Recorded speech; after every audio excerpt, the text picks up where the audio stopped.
Aged 15, Zan Moon was sexually abused by a schoolboy at a party. She's one of a number of young women who've pushed for change since the Everyone's Invited website allowed schoolchildren to share their stories of abuse anonymously.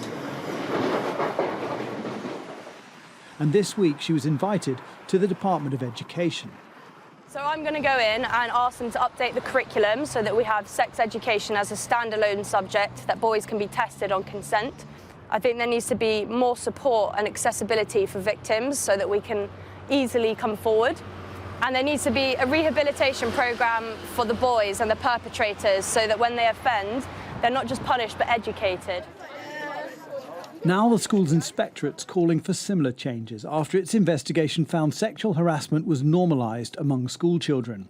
It found nearly 90% of girls and nearly 50% of boys said being sent explicit pictures or videos of things they didn't want to see happens a lot or sometimes to them or their peers. Sexist abuse was equally common, and it was often reported that boys collected nude photos of the girls and shared them on social media. Investigators were told some of the boys had a sense of entitlement and had never been told no.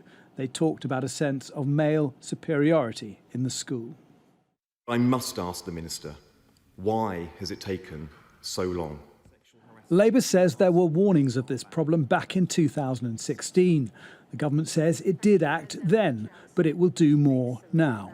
We first introduced the statutory safeguarding guidance back in 2015. We update it every year. We also introduced the new compulsory relationships and sex and health education curriculum. And we will now be working, as I said, very closely with schools to make sure that they have the support as it becomes more compulsory. Helen Pike is Master of Magdalen College School in Oxford, which was named on Everyone's Invited. She welcomed the issue being exposed, but warns things need to be handled fairly. As the Ofsted report really sensibly says, there is a danger of over-criminalising children, and some quite unfortunate demonising parallels have been drawn here. So I think we need to look at cultures and environments in which young people, and particularly boys in the example you've given, make unfortunate and sometimes illegal decisions.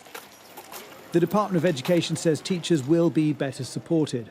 Ofsted says schools should assume that they do have a problem, even if they think they don't. Jason Farrell, Sky News.